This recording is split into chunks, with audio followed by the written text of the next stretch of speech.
Selamat siang jemaat, apa kabar semua? Berharap baik ya. Baiklah, hari ini kita mau bahas satu sesi yang sangat sangat menarik sekali. Bagaimana kita membangun relasi, komunikasi di dalam keluarga kita masing-masing antara orang tua dengan anak, anak bersama dengan orang tua. Nah, kita bersyukur Tuhan punya cara untuk memberkati setiap kita, anak-anaknya gitu ya.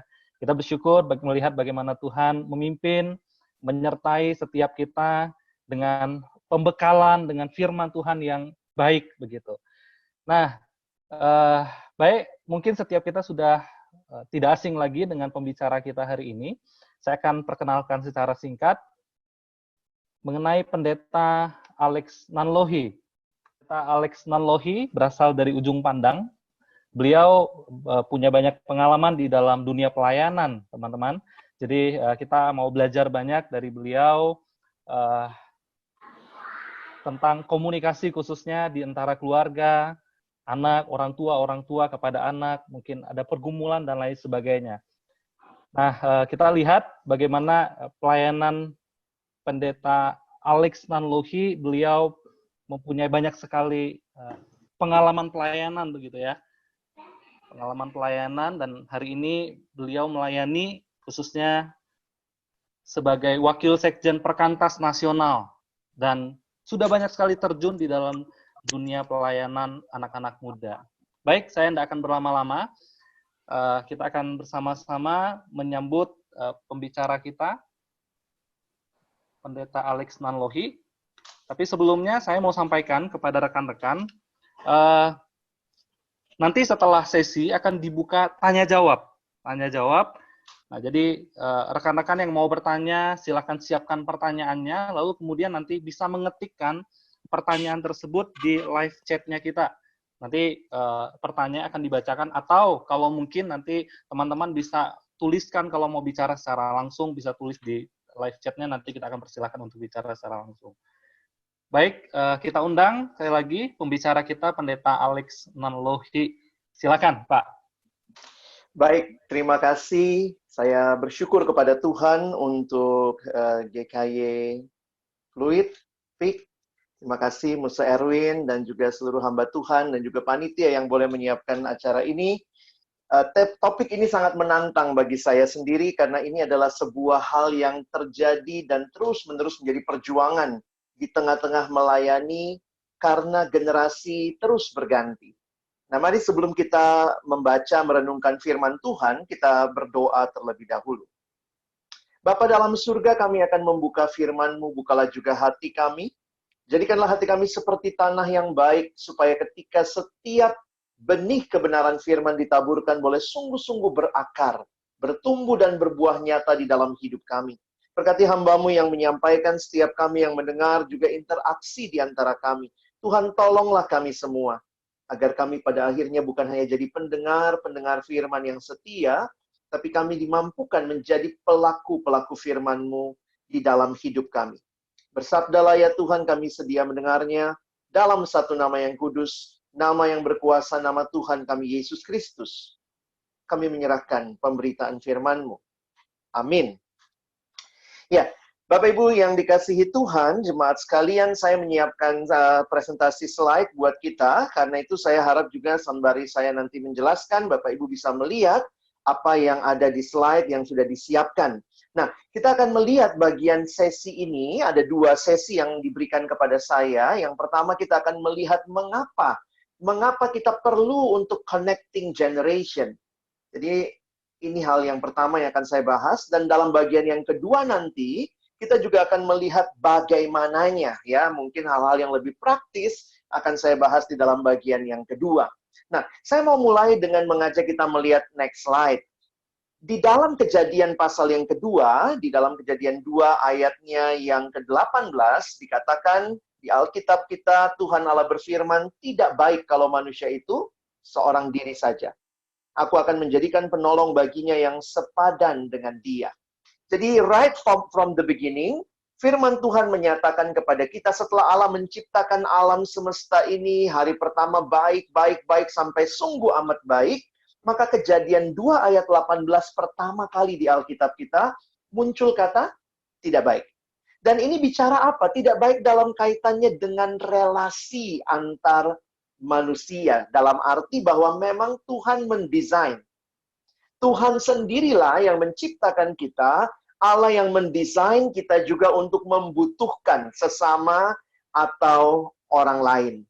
Jadi manusia sebagai makhluk sosial itu bukan cuma teori sosiologi, bukan teori psikologi, tetapi itulah desain awal Allah yang menciptakan manusia di dalam relasi, yang mencerminkan gambar Allah yang adalah Allah Tritunggal, Allah yang satu Allah tetapi dalam tiga pribadi, dan itu dinyatakan dalam kita membutuhkan relasi satu sama lain. Karena itu kita lihat slide berikutnya, bahwa manusia diciptakan dalam relasi. Bapak Ibu bisa perhatikan relasi dengan Tuhan, dengan diri sendiri juga, dengan sesama, dan juga dengan alam. Jadi kita ini makhluk yang relational. Jadi sebenarnya sudah terjawab semua bagian pertama dari sesi ini. Mengapa kita membutuhkan untuk connect? Karena memang secara dasarnya, natur kita, Allah menciptakan kita adalah manusia yang perlu relasi dengan sesama.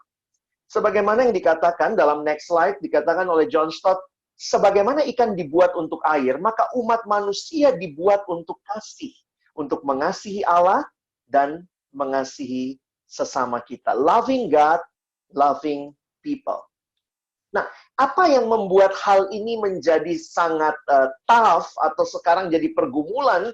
Karena realitanya adalah manusia sudah jatuh dalam dosa. Kejadian pasal yang ketiga menuliskan bagaimana manusia jatuh ke dalam dosa dan memperhatikan bahwa dosa bukan hanya merusak relasi manusia dengan Allah, tetapi juga merusak relasi dengan manusia dengan sesama. Adam menyalahkan Hawa, kemudian kita melihat sebaliknya, dan di Kejadian pasal 4, seorang koko tega bunuh dedeknya, adiknya sendiri. Dan ini menjadi satu realita betapa relasi yang begitu indah yang Tuhan ciptakan, yang harusnya connecting, menjadi relasi yang rusak karena dosa. Nah, saudara, apa yang menarik di dalam karya Kristus? Kita lihat slide berikutnya. Nah, karya Kristus di kayu salib ternyata adalah karya yang bukan hanya mendamaikan manusia dengan Allah. Nanti kalau Bapak Ibu membaca secara khusus kitab Efesus misalnya, kita melihat bahwa karya Kristus bukan hanya mendamaikan manusia dengan Allah, tetapi juga mendamaikan manusia dengan sesamanya. Menarik sekali memperhatikan dalam salib juga ada dua dimensi ya. Ada dimensi yang vertikal, ini bisa mengingatkan kita bahwa di salib itu relasi dengan Allah sudah didamaikan. Tetapi juga ada dimensi horizontal. Relasi manusia dengan sesama juga didamaikan. Karena itu next slide, kalau kita memperhatikan keselamatan dalam Kristus, maka ini bukan hanya memiliki dimensi personal bagi kita secara pribadi, tetapi juga keselamatan kita memiliki dimensi sosial. Dalam arti bahwa Allah memulihkan juga relasi-relasi yang tadinya begitu indah dan kemudian dirusak dalam dosa. Saya mengambil sedikit penjelasan dalam kitab Efesus. Hari ini saya tidak eksposisi khusus, saya akan menunjukkan beberapa ayat, tetapi ini prinsip yang terjadi di dalam kitab Efesus. Next slide. Bahwa perhatikan, di dalam keselamatan pribadi, itu mengalami new life. Jadi orang yang mengalami keselamatan dalam Kristus, percaya Yesus sebagai Tuhan dan Juru Selamatnya, dia memiliki hidup yang baru. Hidup yang baru itu dinyatakan di Efesus pasal 2 misalnya ayat 1 sampai ayat yang ke-10. Dan kemudian dinyatakan bahwa harus ada standar hidup yang baru. Bukan lagi hidup dalam dosa, tapi hidup dalam kebenaran. Tetapi pada saat yang sama, Bapak Ibu Saudara bayangkan, kalau setiap orang mengalami new life dengan Yesus, saya alami new life. Misalnya Musa Erwin alami new life. Lause David alami new life, Lause Surya alami new life, Pak Stanley alami new life. Dan kayak kita membentuk a new society. A new society yang di dalamnya juga menjadi hal yang indah, a new relationship. Nah, karena itu perhatikan next slide, bahwa relasi yang dibaharui dalam Kristus ini, itu pengharapan kita untuk bisa berjuang connecting generations. Kenapa? Karena bagi kita yang sudah dalam Kristus, kita diberikan kemampuan. Roh Kudus adalah roh yang mempersatukan itu, memberikan kepada kita dasar yang kokoh, bahwa kita bisa berelasi satu sama lain. Why? Karena kita adalah a new society, dan di dalam new society terjadi new relationship. Dan itu yang digambarkan Paulus, kalau Bapak Ibu memperhatikan di dalam ayat-ayat berikut. Next slide. Saya tidak akan membahas semuanya, tapi kalau Bapak Ibu nanti jemaat memperhatikan, slide-nya nanti bisa dibagikan, perhatikan Efesus pasal 5, ayat 21, sampai pasal 6 ayat 9. Ini adalah relasi-relasi yang dibaharui di dalam Kristus. Nah, bagi saya menarik sekali, karena ketika gambaran ini diberikan di dalam kitab Efesus, gambaran yang diberikan, relasi itu dibaharui dari mana? Dari rumah tangga. From a new family yang mengalami karya Kristus. Jadi memang Bapak Ibu, ini ya, memang karena situasi lagi pandemi begini, makin kita di rumah, kita makin kenal satu sama lainnya. Kadang-kadang kan kalau selama ini mungkin papanya kerja, mamanya juga mungkin ada kerja, atau mungkin ngurus yang lain, lalu kemudian anak sekolah. Jadi kayaknya kita ketemunya itu dalam waktu-waktu yang tertentu saja kalau normal ya. Tetapi ternyata sekarang kita harus bertemu hampir 24/7 gitu ya. Setiap hari kita bertemu, dalam arti lebih banyak waktu di rumah. Dan jujur aja, saya melihat ada nggak pengharapan-pengharapan yang terjadi, karena realitanya begini. Di dalam pertemuan yang sering juga ada gesekan yang mungkin terjadi.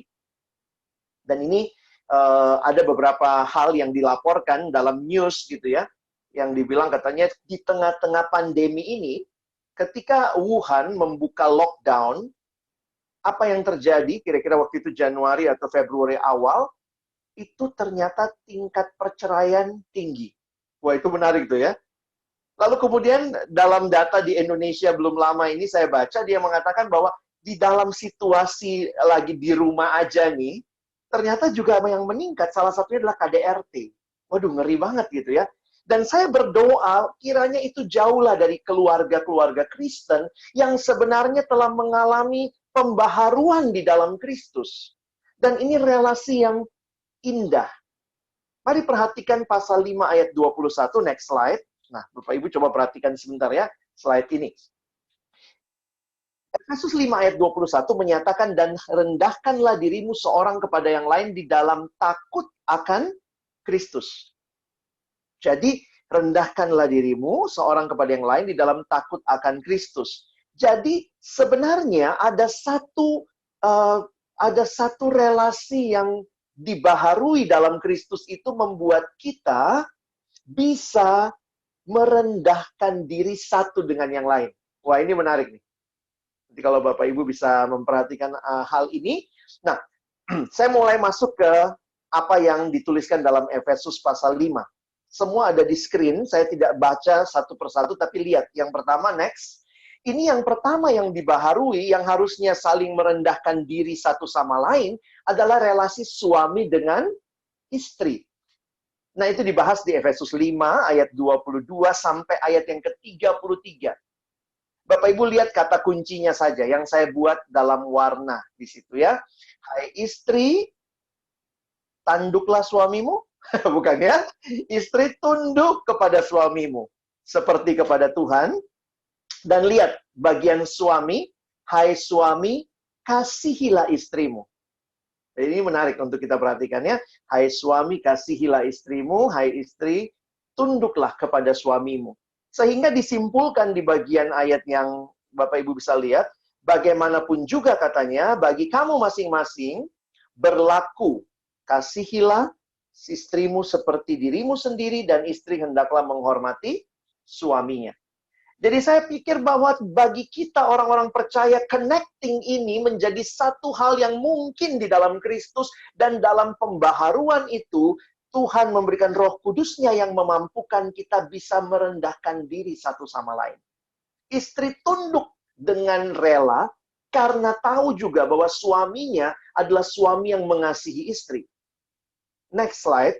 Lihat relasi yang juga digambarkan. Ini relasi orang tua sama anak. Nah, ini lebih dekat sama bahasan kita ya. Nah, bagian anak, perhatikan nih, mungkin banyak yang remaja, pemuda gitu ya, yang ikut. Coba lihat nih, ini bagian anak nih. Anak-anak, taatilah orang tuamu di dalam Tuhan. Karena haruslah demikian. Hormatilah ayahmu dan ibumu. Ini adalah suatu perintah yang penting. Sepertinya yang nyata dari janji ini supaya kamu berbahagia dan panjang umurmu di bumi. Ini bagian anak. Kata kuncinya taatilah, hormatilah. Nah, lihat lagi bagian bapak-bapak, atau ini sebenarnya mewakili orang tua ya. Dan kamu bapak-bapak, janganlah bangkitkan amarah di dalam hati anak-anakmu. Tetapi didiklah mereka di dalam ajaran dan nasihat Tuhan. Wah, ini perjuangan ini. Karena kita diminta di dalam Tuhan, kita punya kemampuan yang diberikan oleh Roh Kudus untuk kita bisa anak taat dan hormat. Dan orang tua tidak membangkitkan amarah, tetapi mendidik anak di dalam ajaran dan nasihat Tuhan. Jadi sebenarnya nggak ada pilihan nih, mesti connecting apa enggak nih sebagai keluarga. Ya mesti, firman Tuhan mengingatkan kita. Dan saya pikir ini juga berlaku dalam relasi yang lebih luas, misalnya dengan grandfather, grandmother, cucu, orang tua, opa oma. Ini bicara tentang bagaimana yang muda hormat kepada yang tua, dan yang tua juga dengan begitu rupa menjadi orang-orang yang mendidik yang muda di dalam ajaran dan nasihat Tuhan. Next slide, kita lihat ini dalam bahasa Indonesia sehari-hari, ayatnya berbicara, saudara-saudara yang menjadi ayah, ya, ayat yang sama tadi ya, janganlah memperlakukan anak-anakmu sedemikian rupa sehingga mereka menjadi marah. Nah, ini kenapa marah gitu ya? Nah, ini yang kita perlu coba nanti perhatikan bagaimana nih. Sebaliknya, besarkanlah mereka. Jadi maksudnya raise them up dengan tata tertib dan pengajaran Tuhan. Nah, nanti Bapak Ibu bisa lihat lagi, ditutup dengan next, relasi antara tuan sama hamba. Jadi, menarik sekali, di dalam household di masa itu, ada juga orang-orang yang punya hamba. Jadi, suami istri, anak, dan ada hamba. Ini mirip kayak household kita juga ya, walaupun yang sekarang ada di rumah mungkin asisten rumah tangga kan mereka bukan hamba dalam arti seperti zaman dulu yang dibeli oleh tuannya. Tapi ini digambarkan bagaimana hamba harus taat kepada Tuhan dengan takut dan gentar seperti taat kepada Kristus. Bagiannya Tuhan, next slide. Bagiannya Tuhan ini, jauhkanlah ancaman, jangan ngancem-ngancem gitu ya.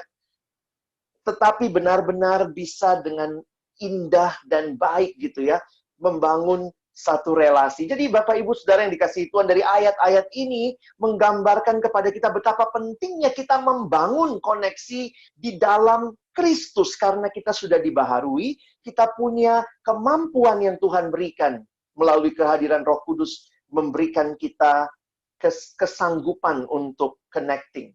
Dan menarik kenapa? Karena di dalam Alkitab banyak sekali ayat yang bicara saling. Kalau bahasa Inggris mungkin Bapak Ibu bisa lihat, next slide, dipakai istilah one another. Jujur aja selama ini kalau saya baca, karena saya akan persiapan lagi untuk sesi ini, selama ini kalau saya baca one another ini, saya selalu mikirnya jemaat. Tapi kayak Tuhan ingatkan saya lagi, ini sebelum terjadi di jemaat, tapi apakah terjadi di rumah tangga kita? Apakah kita menerima satu dengan yang lain? Care for one another? Carry each other's burdens? Saling mengampuni, ya ini paling jelas harus terjadi di rumah tangga gitu ya. Karena apa? Realitanya yang dekat itu mungkin bisa membuat kita sakit gitu ya. Terluka. Saya ingat dosen psikologi saya bilang begini, yang mungkin menyakiti kita bukan orang yang jauh dari kita, tapi justru orang yang dekat. Ya. Bapak Ibu ada yang disakiti oleh siapa? Donald Trump minggu lalu. Wah, Donald Trump terlalu jauh ya. Yang menyakiti kita siapa? suami, istri, mertua, anak, menantu, gitu ya. Mungkin itu akhirnya saya melihat, iya ya, Alkitab penuh dengan realita kita diberikan relasi dan kita harus membangun relasi itu. Terjadi nih antar generasi, harusnya ada care for one another, saling mengampuni, saling encourage, saling build up, saling mengaku dosa, saling mendoakan, saling melayani, saling mengasihi. Saya garis bawahi kalimat Musa Erwin tadi di awal. Betapa luar biasanya gereja saling membutuhkan setiap generasi. Generasi yang tua mengasihi yang muda. Yang muda kalian masa depan gereja. Belajar menerima juga yang tua, begitu ya. Nah ini saya seringkali kalau bicara anak muda, kesannya saya gebelain yang tua. Kalau saya bicaranya ke yang tua, Pak Alex kayaknya gebelain yang muda. Nah hari ini saya berusaha netral di tengah ya, karena audiens kita katanya ada muda, ada tua nih. Mari kita melihat ini one anothering, ini panggilan kita dalam Tuhan. Kurang banyak Bapak Ibu. Nih, lihat lagi next slide. Nanti bisa di screenshot aja ya. Wow, banyak banget one anothering. Dan ini adalah panggilan kita untuk connecting. Dan termasuk connecting antar generasi. Nah, saya pakai beberapa menit terakhir saya ini untuk menjelaskan sedikit. Kenapa kita perlu perjuangan? Kira-kira begitu ya. Karena memang ya natur dosa, ya kita senangnya merasa diri kita lah segala-galanya. Karena itu ketika Tuhan membawa kita dalam keselamatan, perhatikan tadi Efesus 5 ayat 21, Tuhan memampukan kita merendahkan diri satu sama lain. Dan termasuk, saya melihat merendahkan diri itu bukan begini. Ada yang bilang, kalau orang tua sama anak, kalau merendahkan diri itu berarti gini, kalau orang tuanya mau merendahkan diri ke anak. Tetapi bagi saya, anak ke orang tua pun itu sebenarnya sikap merendahkan diri. Dalam arti merendahkan hati, be humble. Kenapa? Mari kita lihat slide berikut. Saya udah mulai masuk ke aplikasi-aplikasi. Realita kita ada dalam generasi yang berbeda-beda. Di dalam gereja, kita juga ada dari generasi yang berbeda-beda. Di rumah tangga juga bisa begitu ya. Coba lihat sebentar next slide. Mungkin saya nggak jelaskan secara khusus, tapi Bapak Ibu bisa zoom lah ya, lihat. Ini jenis-jenis generasi ya, walaupun ada yang bilang ini mah terlalu general Pak, dibaginya seperti ini. Tapi ini kira-kira pembagian generasi yang dilihat oleh para ahli, dan ini menarik, ini mendunia sifatnya. Tentu ada kekhususan setiap negara, setiap regio, tetapi secara umum, kenapa? Karena dunia makin mengglobal. Baby boomers misalnya, orang-orang yang lahir sekitar tahun 46 sampai 64, nah ini engkong kita kali gitu ya, mereka yang lahir tahun segitu, atau beberapa dari Bapak Ibu ada yang punya orang tua yang ada di lahir di tahun sebegitu ya, mereka itu karena orang-orang setelah Perang Dunia. Ingat Perang Dunia melanda seluruh dunia, sehingga mereka tuh baby boomers, yang dipakai istilah baby boomers, itu berjiwa petualang, optimistik, berorientasi sama kerja. Dan mungkin di rumah juga ada generasi ya, ada generasi X, itu 65 sampai 76, saya masuk X. Ada generasi milenial yang lahir, nah ini milenial juga tergantung buku yang dipakai ya. Saya ambil slide ini maksudnya untuk menunjukkan, bayangkan, di generasi, di sebuah rumah tangga, bisa jadi ada orang-orang dari berbagai generasi ini. Yang, yang engkongnya, akungnya, kungkungnya, ceritanya, dulu kungkung ke sekolah tuh jalan kaki 3 kilometer, tidak pakai sendal. Cucunya yang denger itu, siapa suruh hidup zaman dulu, gitu kali ya. Tapi itu realita. Kenapa? Karena ini generasi yang sangat tough. Mereka orang-orang yang berjiwa optimistik. Karena waktu itu habis perang. Mereka ingin membangun yang baru. Ketemu generasi Z di kamar, atau generasi milenial gitu ya, main game, nonton drakor, bangunnya siang gitu. Itu tuh banyak grandfather, grandmother tuh jengah gitu, gerah lihat seperti itu ya. Tapi realitanya adalah ada bagian generasi yang memang berbeda. Ya, next slide, coba lihat. Next slide lagi, supaya kita lebih cepat memasuknya. Nah, ini kalau dilihat ya, mulai baby boomers, generasi, kan dipakai huruf ya, X, Y, Z, Nah, udah bingung tuh. Setelah Z kan nggak ada lagi tuh ya. Akhirnya pakai alpha, beta. Nah, itu pembagian generasinya yang kira-kira lahir tahun 2011 sampai 2024. Ini nanti yang disebut orang-orang yang ada di dalam generasi alpha. Nah, ini makin berbeda lagi pola hidupnya. Misalnya orang-orang yang begitu dekat sama gadget karena internet yang begitu, ini mereka adalah digital native. Lahirnya memang udah biasa dengan dunia digital. Sementara orang tuanya mungkin atau opa-omanya masih belum terbiasa dengan digital. Yang lucu biasanya begini, generasi yang tua punya duit untuk beli HP bagus, tapi nggak tahu make. Generasi muda maunya HP bagus, padahal nggak punya duit, gitu ya. Nah, itu kadang-kadang bisa jadi clash ya. Tapi disinilah saya melihat kuncinya apa? Firman Tuhan mengingatkan, kita bisa humble one another. Kita bisa belajar satu sama lain. Next slide. Nah, ini contoh-contoh aja ya. Saya nggak khusus akan bahas ini, tapi misalnya 4 gaya generasi atur keuangan ya. Kalau baby boomers, investasi, makanya biasanya punya rumah, kan biasanya rumah-rumah, coba lihat, rumah engkong tuh gede-gede tuh. Yang sekarang, ya new family belinya apa? Apartemen, gitu ya. Jadi orang tua tuh suka bilang, ya kok apartemen sih, beli yang ada halamannya dong, gitu ya. Jadi memang berbeda gitu. Beberapa orang tua dibawa anak ke apartemen, stres emaknya, gitu ya. Karena kebiasaannya berbeda. Ini masuk ke generasi yang cashless. Nanti nggak pakai cash lagi gitu ya. Nah, next slide. Generasi mana yang terbaik? Hati-hati. Connecting generation. Tapi ternyata keberdosaan kita yang mungkin masih menguasai. Karena itu warning saya begini. Next slide. Hati-hati dengan bahaya kesombongan. Siapapun kita. Baik yang generasi yang tua, yang muda, hati-hati merasa generasi kita lah yang terbaik. Padahal, realitanya setiap generasi punya kelebihan, punya kekurangan. Tidak ada generasi yang sempurna. Kalau kita tidak waspada, hati-hati dengan kalimat-kalimat.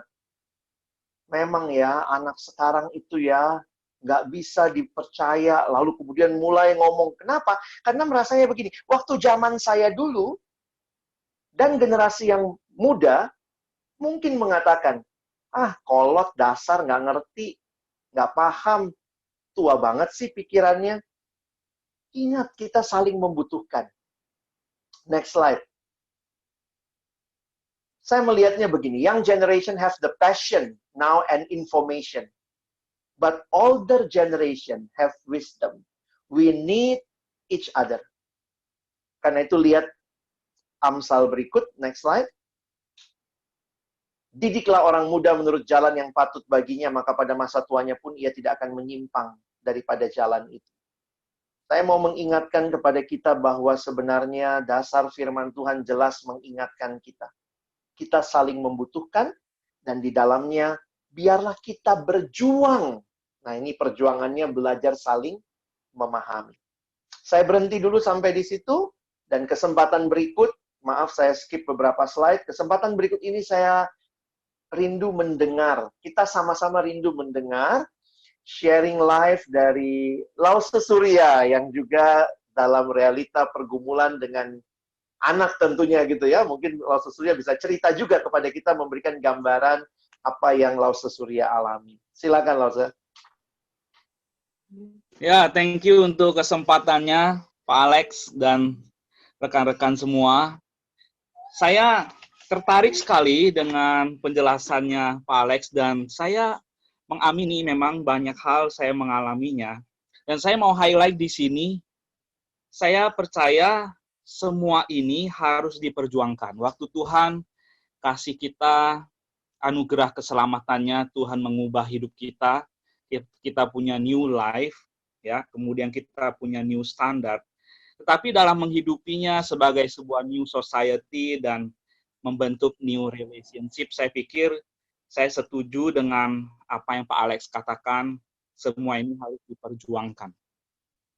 Secara prinsip, saya melihat sebetulnya, kalau saya coba membandingkan bagaimana masa saya remaja dengan anak saya sekarang yang baru masuk usia remaja, Bapak Ibu Saudara sekalian, saya coba membandingkan sebetulnya secara prinsip kami punya needs yang sama. Kami punya needs yang sama, kami butuh teman, kami, ya, anak-anak remaja membutuhkan teman.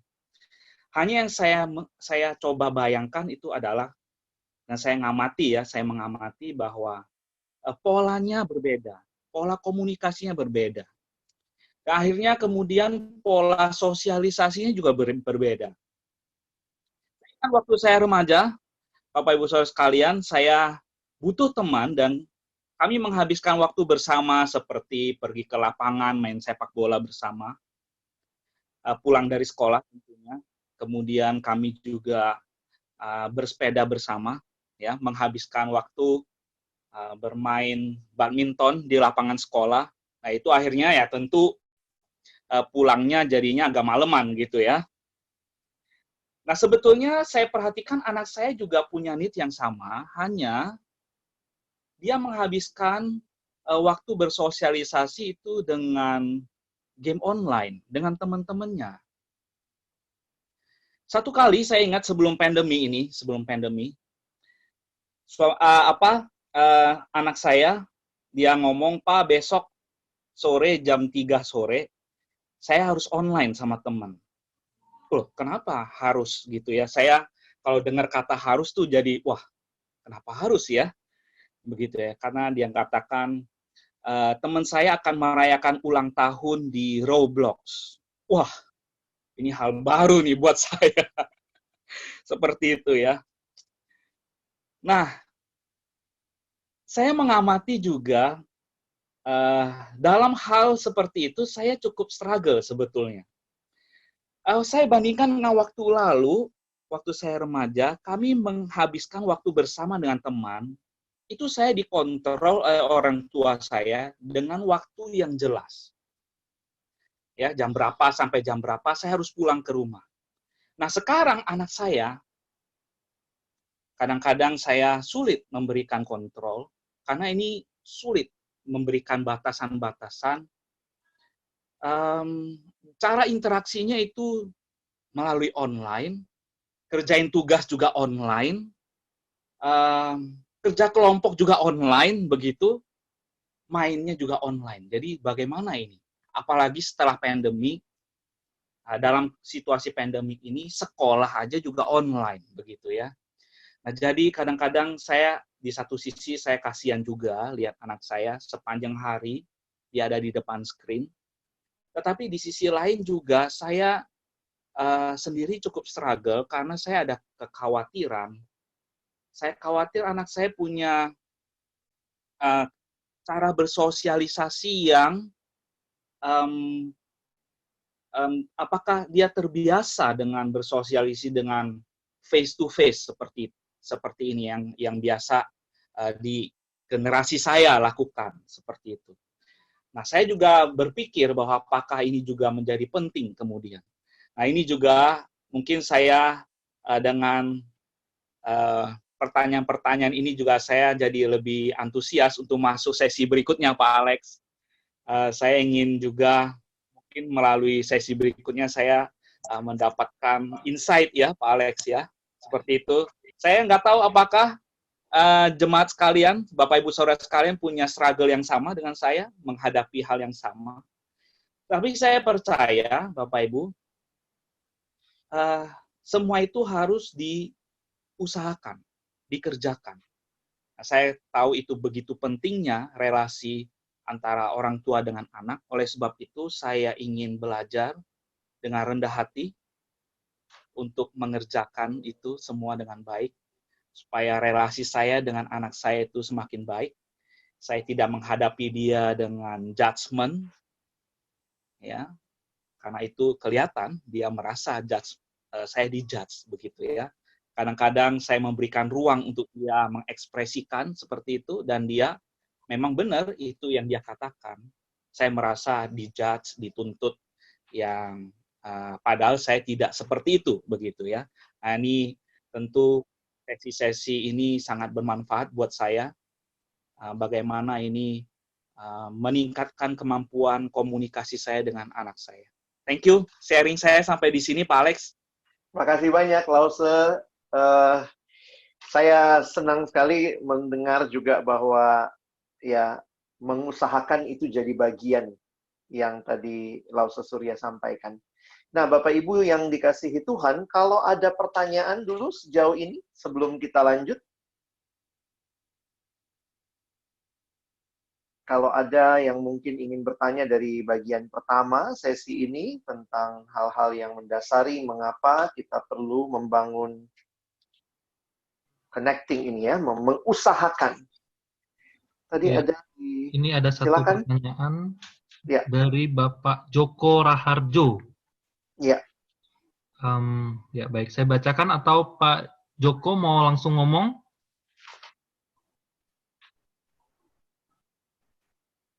Pak Joko Raharjo? Oke, saya bacakan aja ya.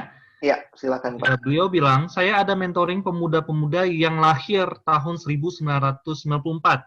Adakah kiat-kiatnya supaya saya bisa lebih connect dengan mereka? Ya. Gitu. Kita bertemu 1 bulan sekali. Baik. Mungkin ada tips dari Pak Alex begitu ya.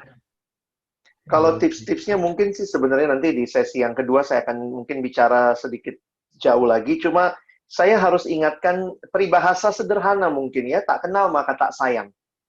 Jadi bagaimana Bapak Ibu bisa kenal generasi yang dibimbing, ya belajar untuk kenal mereka supaya makin sayang. Demikian juga sebenarnya kalau generasi yang lebih muda, bagaimana untuk bisa makin memahami yang lebih senior, mesti belajar untuk mendengar dan melihat apa yang jadi bagian yang polanya mungkin begini ya.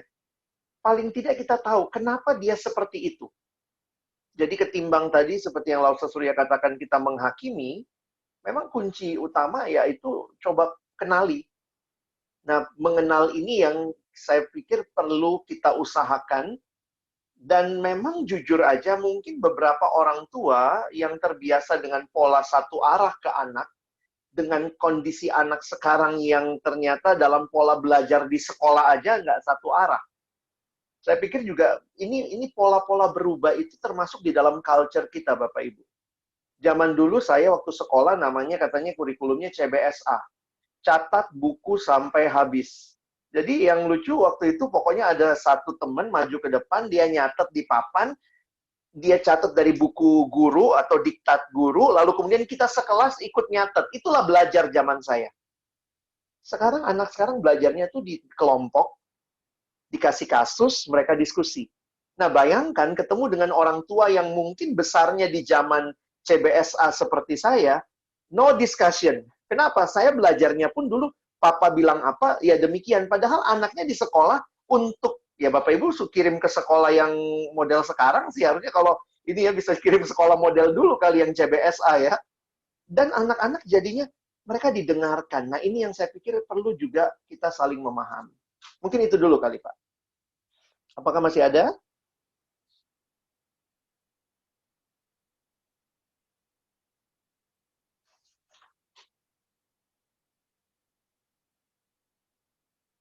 Kalau ada lagi, silahkan. Kalau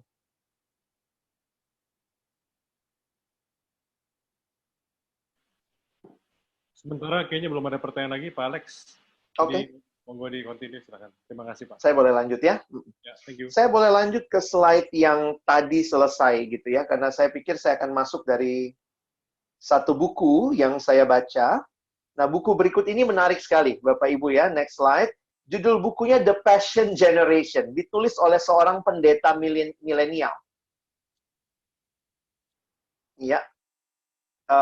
Nah, buku Passion Generation, nah ini pendetanya yang sebelah kanan ini ya. Bapak Ibu nggak tahu nih kalau di tempat kita diizinin khotbah nggak ya, tatonya gede banget tuh. Tapi dia pendeta milenial dan menarik sekali dalam buku ini saya mendapat beberapa hal yang dia garis bawahi dan ini mungkin yang saya mau berikan sebagai satu landasan berpikir untuk kita mengusahakan bersama. Nah, dari pelayanan saya di Perkantas, kami sudah menerjemahkan buku ini. Ya, saya sekalian kasih tahu kepada Bapak Ibu, next slide ya, kalau Bapak Ibu ada yang tertarik untuk mendapatkan buku ini sudah dalam bahasa Indonesia, dan ada di Google Play. Di Google Play silakan cari Generasi Penuh Hasrat, dalam bentuk e-book ada di sana. Kalau cetak juga tersedia.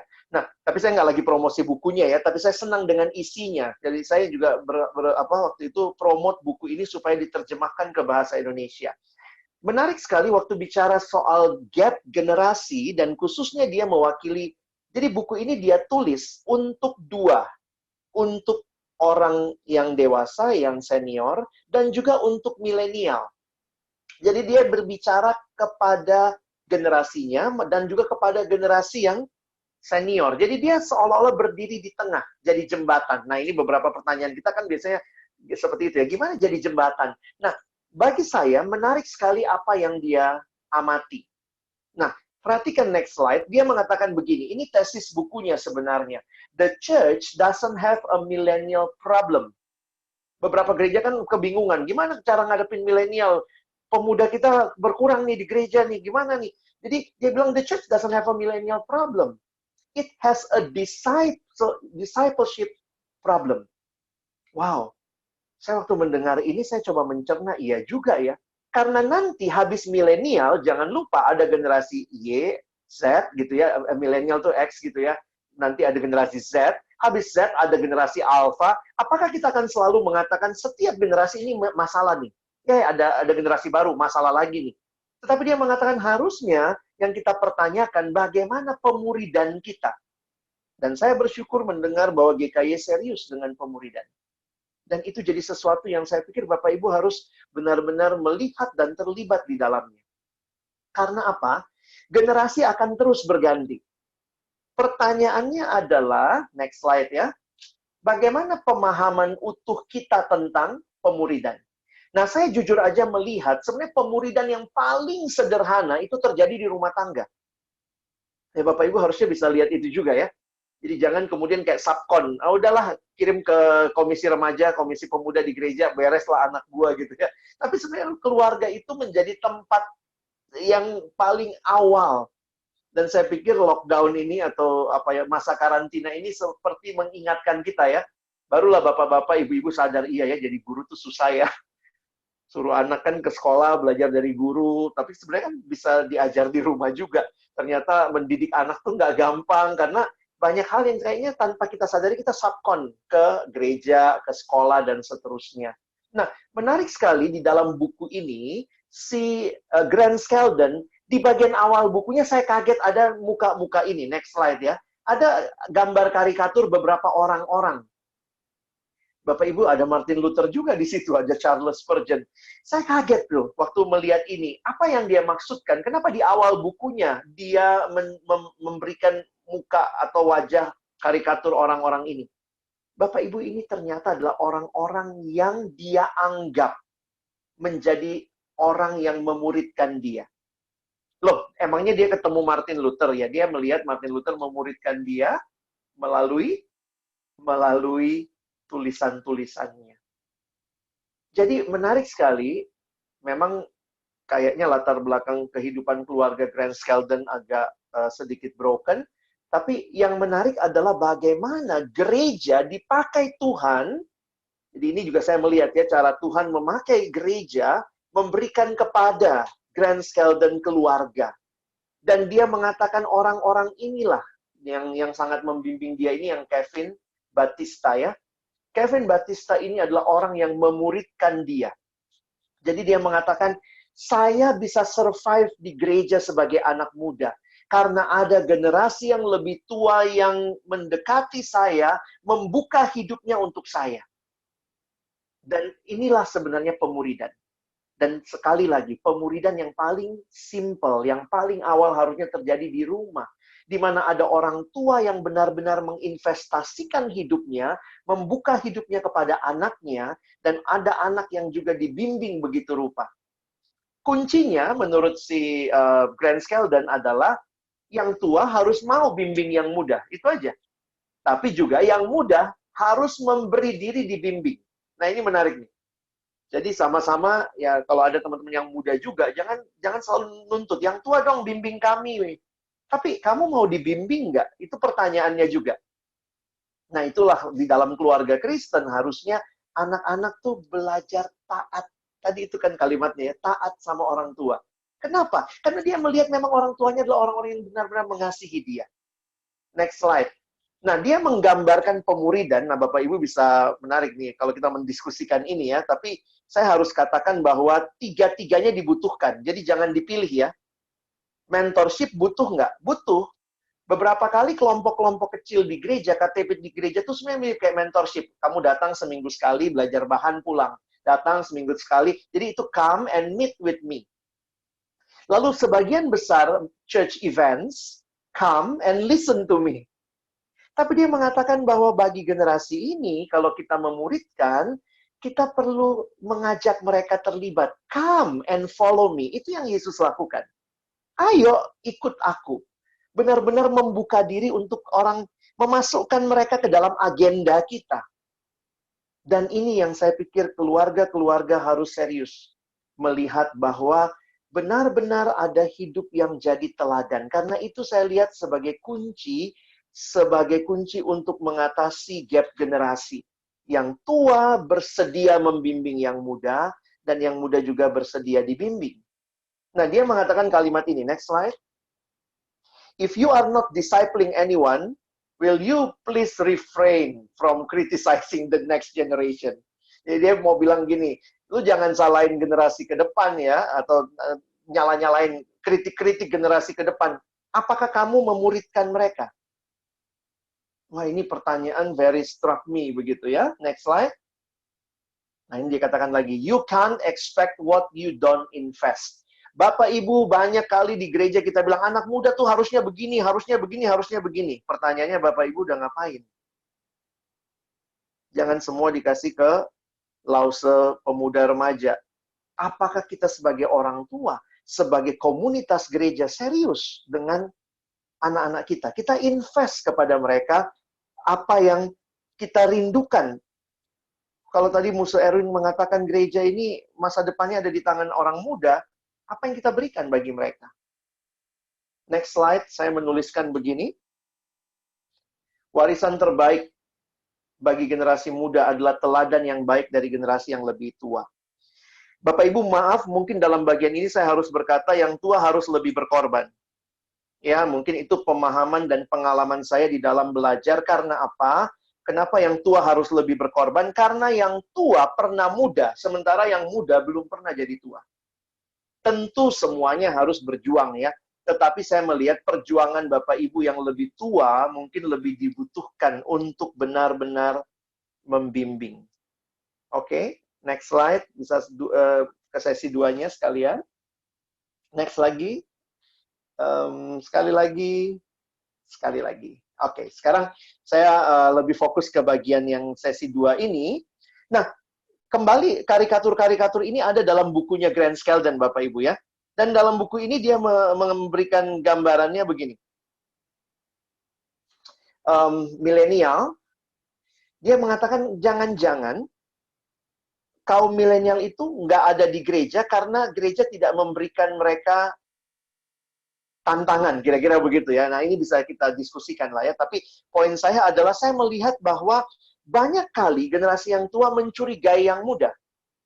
Sehingga kalau ini terjadi juga, jujur aja, yang muda merasa nggak dipercaya, mungkin mereka juga ya, ngapain ada di sini, kira-kira begitu ya. Nah, sekarang saya mau masuk lebih praktis nih ya. Ini kartun-kartun dalam bukunya menarik nih. Everyone is talking about millennials. Terus millennialsnya ngomong, we are right here. But no one is listening to them. Bapak Ibu, saya pikir ini berlaku buat keduanya. Bagi saya yang menarik, buku Grant Skeldon, dia bicara bagi generasinya. Dia bilang, buka telingamu, dengar orang tua yang punya wisdom. Kadang-kadang kalau orang muda cuma punya passion ya. Tapi passion aja nggak cukup. Mereka butuh wisdom. Nah, yang punya wisdom itu yang tua. Nah, kalau ini combine kan bagus banget, indah banget ya. Makanya saya punya satu istilah yang saya rindukan kita pelajari hari ini. Next slide. Mari kita loving and embracing this generation.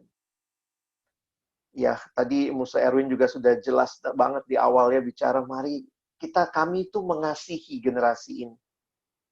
Bagaimana supaya generasi ini merasa dikasihi? Wah, ini jadi hal yang saya pikir harus kita usahakan sama-sama. Termasuk juga yang generasi yang muda belajar mengasihi yang tua, yang senior ya.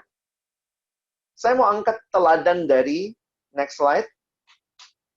Nah, memang kita nggak bisa baca semua ayatnya, tapi kalau Bapak Ibu nanti ada waktu, coba pelajari kisah ini. Di dalam beberapa buku pelayanan kaum muda yang terakhir saya ikuti atau saya baca atau dalam seminar, ayat ini terus diangkat sebagai teladan yang penting membangun jembatan. Nah, ini yang saya pikir, jadi sebenarnya nih bukan hanya baru sekarang nih, gimana kalau generasinya X, generasinya Y, gimana tipsnya? Saya melihat dari zaman Yesus loh, Yesus generasi apa nih? Karena sebenarnya nilai-nilai karakter-karakter yang dimiliki oleh Yesus, yang ketika Bapak, Ibu, dan saya mengaku di dalam Yesus, dan kita memiliki itu penting, itu cukup untuk membangun jembatan. Bapak, Ibu, ada beberapa hal yang terjadi di dalam peristiwa ini. Ini peristiwa Yesus berjalan bersama kedua orang murid ke Emmaus. Saya bacakan sebentar beberapa bagian saja. Lukas 24 ayat yang ke-13. Pada hari itu juga, dua orang dari murid-murid Yesus pergi ke sebuah kampung bernama Emmaus yang terletak kira-kira 7 mil jauhnya dari Yerusalem. Dan mereka bercakap-cakap tentang segala sesuatu yang telah terjadi. Ketika mereka sedang bercakap-cakap dan bertukar pikiran, datanglah Yesus sendiri mendekati mereka, lalu berjalan bersama-sama dengan mereka. Bapak Ibu, ini bagi saya satu hal yang menarik ya. Boleh next slide? Ini nilai-nilai yang saya rindukan kita juga. Jadi begini, sebelum kita bicara tips-tips yang dilakukan, bagi saya mari kita set our heart to be like Jesus. Changing our attitude is more important than just changing our method. Kadang-kadang kita selalu berpikir metode apa nih supaya mau didengar, anak saya mau dengar saya. Bagaimana metode apa yang saya harus lakukan supaya anak muda ini nurut begitu ya. Tapi waktu saya pelajari, metode banyak. Bapak Ibu bisa pelajari metode. Tetapi dari kisah Yesus ini, saya belajar attitude. Attitude itu sikap hati. Jadi Bapak Ibu bisa sangat komunikatif, tapi anak-anak nggak feel you love them. That is not because of your method. Masalahnya bukan metode Bapak Ibu, tapi pertanyaannya attitude kita gimana nih? Kita benar-benar sayang nggak seperti yang Musa Erwin bilang gitu ya? Kita sayang sama kalian. Dan mereka rasain itu bukan karena metode kita. Wih, ini orangnya menarik tuh. Dia kalau ngomong interaktif. Tetapi benar-benar they feel. Karena mereka lihat hati kita. Dan itu memang tidak bisa dibohongin ya. Saya pikir memang dalam realita, yang pertama, saya lihat nilainya itu Yesus mendekati mereka. Jadi ketimbang nunggu mereka datang, kadang-kadang kan yang tua juga tanpa sadar gitu ya. Lu yang muda dong, lu yang butuh gua, lu yang datang sama gua. Gua yang papa, lu minta. Lu nggak minta, gua nggak kasih gitu ya. But somehow, Yesus nih ya, dia datang kepada mereka, lalu kemudian yang menarik adalah Yesus berjalan bersama mereka. Nah ini menarik ya. Journeying with the person. Kadang-kadang kita senangnya nunggu di ujung. Makanya ada yang bilang kalau dulu dalam pelayanan remaja zaman dulu tuh, karena memang generasinya agak beda ya. Tapi dulu itu biasanya kita begini ya. Ini saya misalnya pembimbing remaja, lalu ada anak remaja. Terus bilang gini, yuk kita jalan ya. Kemana? Ke sana tuh, ditunjukin. Kita mau ke sana. Oke, ini petanya. Lu pegang petanya, nanti kita ketemu di sana. Nah, anak dulu tuh pegang petanya, jalan, nyampe dia ke sana. Nah, anak sekarang, pelayanannya polanya apa? Ini peta. Kita mau ke sana. Yuk, saya temenin kamu jalan. Journeying together with the person. That is something very different. Kalau Bapak Ibu di dalam keseharian di rumah, hanya memberi perintah dan berharap perintah itu ditaati dengan sampai pokoknya ke situ gitu ya. Memang kan ada yang bilang, loh kalau gitu anak gue nggak mandiri-mandiri dong Pak. Tetapi pertanyaannya ketika mereka alami kesulitan, ketika mereka mungkin struggling dengan yang kita minta, apakah kita mau berjalan bersama mereka? Memang seringkali masalahnya ini buat orang tua zaman sekarang, Saya nggak punya waktu, Pak, nemenin anak saya belajar. Saya nggak punya waktu, Pak, nemenin anak saya untuk pergumulan hatinya. Dia kayaknya lagi banyak di kamar, lagi jatuh cinta tuh kayaknya. Saya nggak punya waktu ngajak dia ngobrol. Saya banyak banget conference call, ikut webinar. Aduh, banyak banget, Pak, sibuk banget. Maybe we need to give time. Karena journeying together takes time. Jadi, attitude kita, mari kita terus gali lagi ya. Terus kemudian menarik tuh Yesus ngomong, bagi saya menarik, Yesus nanya begini, apakah yang kamu percakapkan sementara kamu berjalan? Ini Yesus serius nggak sih? Kan dia Tuhan, dia maha tahu. Kenapa nanya? Wah, bagi saya ini menarik karena akhirnya Yesus sendiri tertarik dengan kisah mereka. Menarik sekali tadi sharing Lause Surya ya. Bagi saya itu pergumulan Lause juga ya, dia nanya kepada anaknya, dan maksudnya gini, kita interest nggak sih dengan apa yang mereka suka gitu ya. Somehow kadang-kadang kita mungkin tidak pernah lihat, tidak pernah tahu, tidak pernah dengar, tidak pernah berbicara tentang hal itu, tapi kita langsung kasih penilaian, udah, nggak boleh main game, misalnya ya. Sementara di game itu, beberapa anak merasa dia terkonek. Karena beberapa game itu bisa sambil live ngomong ya. Jadi kalau kayak Lause Surya bilang, zaman dulu kan kita keluar ngobrol sama teman kita, main bola. Nah sekarang tuh modelnya tetap juga tuh, kebutuhannya sama tuh. Kebutuhan ketemu orang, ngobrol. Dan Yesus tuh bertanya, bukannya, bagi saya ini bukan basa-basi, tapi Yesus seolah-olah mau mengatakan, I really care tentang apa yang jadi pergumulanmu. Engaging the person, inviting them to hear their stories. Dan create a safe place. Bapak Ibu kan sebenarnya kalau saya jadi Yesus ya, enaknya tuh langsung ke bagian bawah. Jadi setelah Yesus kan nanya sama murid-muridnya, emang ada apa sih? Terus mereka cerita. Waktu habis mereka cerita di bagian belakang, terus kemudian Yesus ngomong, hai kamu orang bodoh, betapa lambannya hatimu. Kadang saya mikir kan mereka nggak sadar ini Yesus. Tapi kenapa mereka nggak marah waktu dibilang orang bodoh? Karena bagi saya nampaknya Yesus benar-benar mendengarkan mereka, sehingga mereka tahu Yesus care dengan mereka, sehingga waktu ditegur seperti itu pun, jadi gini, kalau kita nggak invest sesuatu dengan dalam, lalu kita cuma negur-negur aja, saya pikir, wow, kita tidak create a safe place, memberikan ruang yang aman. Nah, Bapak Ibu, kami pernah buat satu camp lah dengan hal-hal ini ya. Jadi memang bagaimana camp pemuda remaja menolong pembimbing-pembimbing pemuda remaja, orang tua yang memang rindu. Benar-benar belajar seperti Yesus. Dan kita bisa discuss nih satu-satu kalau kita punya waktu ya. Bapak Ibu coba misalnya bisa mencatat. Apa sih artinya we go ke anak kita? Gimana nih? Berarti mungkin kita yang inisiatif gitu ya. Tentu ya berharap yang muda juga inisiatif. Nah indahnya kalau sama-sama inisiatif ketemu kan. Tapi kalau dua-duanya nunggu, nggak ada yang mau inisiatif. Yang satu ngerasa, lu orang tua, lu yang datangin gua dong, harusnya lu bertanggung jawab. Gue jadi begini karena lu, kira-kira gitu ya. Sementara gantian yang tua ngomong ya, kalau lu butuh gua, lu yang datang dong. Saya kan lebih tua. Yesus menyatakan, dia datang kepada mereka. Inisiatif. Dia memberikan safe place. Dia engage the person. Dia really care about their story. And even he journey with them. Nah, karena itu Bapak Ibu dari sini saya pikir kita bisa lihat ya hal-hal yang lain. Next. Ini sebenarnya saya udah sebutin semua ini slide-slide untuk menolong kita sebelum diskusi. You can't effectively lead others if you don't first show them you care. Ini prinsip dunia banget.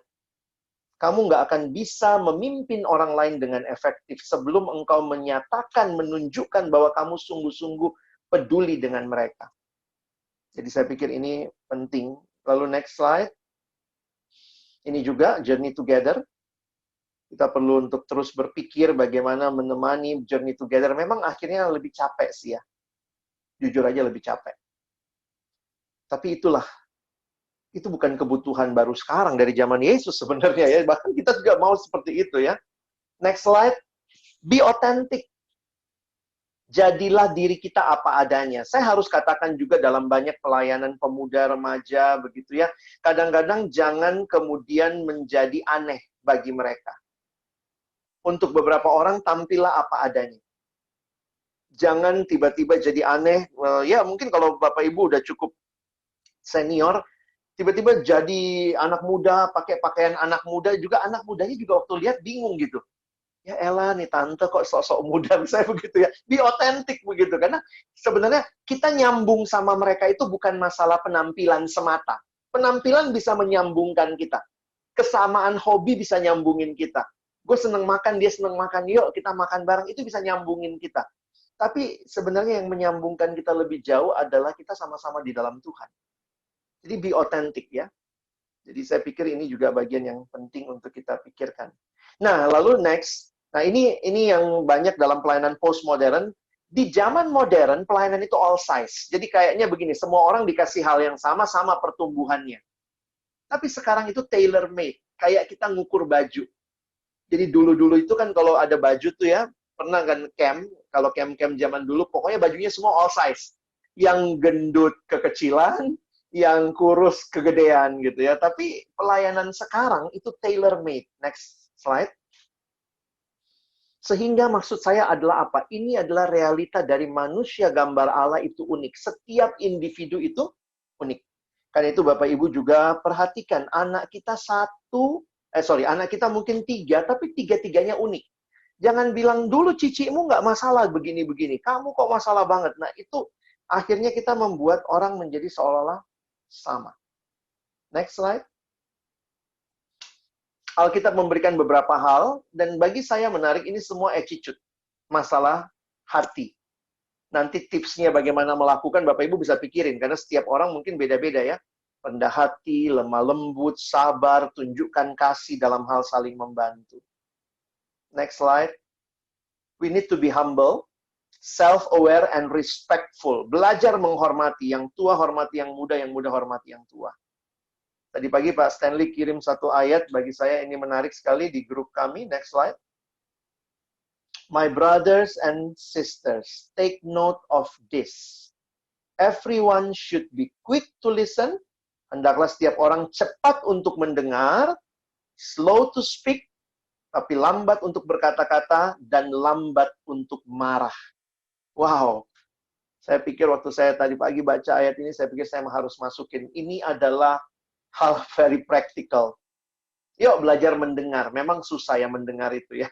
Kita pengennya lebih cepat ngomong.